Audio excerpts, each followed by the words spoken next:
มื่อนี้ข้อยอยากมาขอชวนทุกคนให้หันมาตื่นเช้ามันได้อย่างไรเอาเริ่มต้นชีวิตในการตื่นเช้าแบบเรียบๆง่ายๆแต่เปลี่ยนชีวิตเราได้จริงข้อยลองมาแล้วข้อยฝึกตื่นเช้ามาน่าจะประมาณเดือน7ทำอิฐจะเป็นคนตื่นสวยเนาะ8-9 โมงตื่นแต่ว่าพอได้มาฟังพอดแคสต์แล้วก็อ่านหนังสือเรื่องการพัฒนาตัวเอง 1% ของแต่ละมื้อก็เลยปรับเวลาลงมาเริ่มจากตื่น6 โมงต่อมาปรับ5 โมงครึ่งต่อมาปรับเหลือ5 โมงตอนนี้ข้อยสามารถตื่นเช้าได้4 โมงตื่นเช้าได้แล้วก็มันเป็นนิสัยไปแล้วผ่านไป3 เดือนสิ่งทำอิฐที่เราจะได้ก็คือเราได้กำจัดความเกียจคร้านเนาะตื่นเช้ามันบ่แม่นแค่เรื่องเวลาเด้อแต่มันเป็นการให้โอกาสตัวเองได้อยู่ในพื้นที่อันสงบได้ทบทวนและได้เริ่มต้นมื้อใหม่อย่างมีพลังเช่นอย่างคฤหัสถ์ของเฮาเนี่ยเฮาเป็นคฤหัสถ์เนาะตื่นเช้ามาเฮ็ดหยังได้แด่ตามพระพุทธเจ้าสอนทานศีลภาวนาตื่นเช้ามาข้อยก็หุงข้าวไปใส่บาตรแล้วก็ย่างไปใส่บาตรต่างได้ออกกำลังกายไปนำศีลคอยรักษาถือว่าปกติแล้วบ่มีหยังยากแค่เลิกดื่มเหล้าได้ศีลก็ครบแล้วค่อยบ่มีปัญหาช่วงแรกๆเดือน2 เดือนนี่ก็ถือว่ายากอยู่การรักษาศีลแต่ใช้ชีวิตผ่านมาเริ่มรักษาศีลมานี่ก็2 ปีใช้ชีวิตกับปกติเรียบง่ายชีวิตมีความสุขตื่นเช้าได้อย่างใดตื่นมาเฮ็ดสมาธิก่อนเฮ็ดใจให้สงบ5 นาที10 นาทีแล้วก็มาสวดมนต์แล้วก็ย่างออกไปใส่บาตรหลังจากนั้นก็มาทบทวนมาจดบันทึกไดอารี่ทูดูลิสต์ของมื้อนี้เพราะว่าตอนเช้าสมองเราจะปลอดโปร่งที่สุดเรามาเฮ็ดทูดูลิสต์ตอนเช้าเนี่ยว่าให้มันได้3 อย่างมื้อนี้มื้อนี้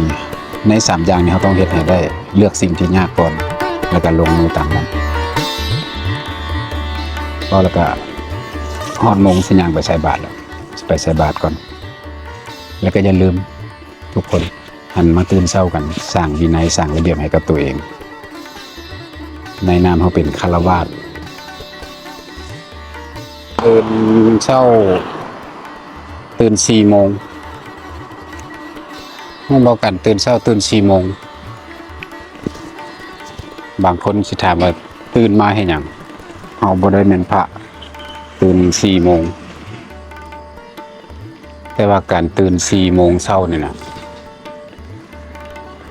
มันเอาชนะอันที่1ชนะความขี้คร้านของเฮาได้มีวินัยขึ้นตื่น4 โมงมาให้หยังได้มาก็ออกกำลังกายวิดพื้น50 ครั้งออกมาหุงข้าวเตรียมไปใส่บาตรแล้วตอนนี้ก็6 โมงย่างมาใส่บาตรแล้วก็ได้ย่างออกกำลังกาย1 กิโลเมตรจึงใช้เวลาในการย่างมาหาบอนใส่บาตรนี่ก็ประมาณ15 นาทีได้โดยกันย่างธรรมดาบ่ไวบ่ช้าตื่นเช้ามาเอาเป็นฆราวาสต้องปฏิบัติตามที่พระพุทธเจ้าเพิ่นสอนทานศีลภาวนาอันนี้คือธรรมของสำหรับฆราวาสตื่นเช้ามาพร้อมด้วยกับความดีเฮาเฮ็ดดีปฏิบัติตามคำสอนของพระพุทธองค์ตื่นเช้ามาก็ต้องมีการให้ทานก่อนทานก็คือไปมาใส่บาตรนี่แหละย่างมาใส่บาตรก็ได้อย่างใด1ได้ออกกำลังกายได้เหงื่อศีลนี่รักษาเป็นประจำอยู่แล้วศีล 5นี่ สำหรับข่อยเราบ่มีปัญหาละช่วงแรกๆมันก็ยากอยู่แต่ว่าปี2 ปีผ่านไปแล้วมันเป็นเรื่องปกติเลยหมู่คู่ทุกคนก็ยอมรับได้แล้วว่าเราเป็นคนรักษาศีลบ่กินเหล้าบ่เล่นบ่เที่ยวซ้ำนี้ก็เฮ็ดให้ถือว่าความสุขมันก็ได้มากับศีลนั่นแล้วพระพุทธเจ้าเองเป็นคนตรัสไว้เองเนาะสีเลนะสุขติงยันติผู้ที่รักษาศีลก็คือผู้ที่มีความสุขสีเลนะโภคสัมปทาคนที่รักษาศีลแล้วย่อมรักษาทรัพย์ที่หามาไว้ได้เอาแต่2 ข้อที่พระพุทธเจ้าเพิ่นเว้าไว้ก่อนนี่ก็พอละภาวนาตื่นเช้ามาก่อนที่จะออกมาครับใส่บาตรเนี่ยก็สวดมนต์ก่อนนั่งสมาธิแล้วก็สวดมนต์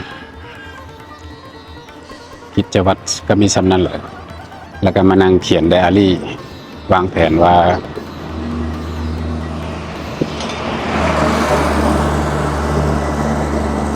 เช้านี้เฮาสิเฮ็ดหยังจด to do list ไว้เลยแล้วก็จดว่าตื่นเช้ามาเฮ็ดหยังแดซ้ำนี่แหละความเป็นระเบียบวินัยของคนเฮาเบิ่งห่าน5 ตัวนี่เห็นมันทุกมื้ออันนี้เป็นห่านของวัดเนี่ยอับมาห่าน5 ตัวนี่มันตื่นเช้าหลายกว่านั้นมันตื่นเช้ากว่าหลายคนอีกมันตื่นมามันคือสิเฮ็ดหยังมันก็ย่างเลาะอาหารการกินมันอยู่วัดมันก็เต็มแล้ว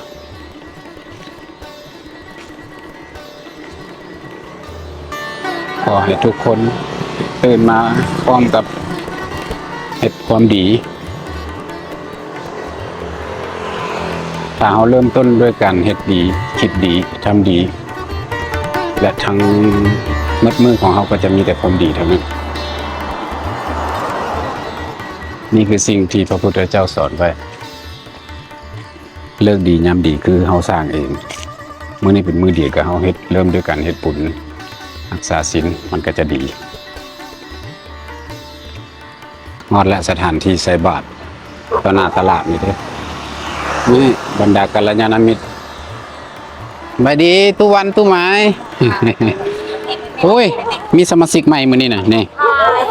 ทักทายไว้ทักทายของไผ่นี่วะโอ้โดยโอเคขอบใจนี่มีบนนั่งละนี่นั่งถ่าใส่บาตรอยู่นี่แหละมานี่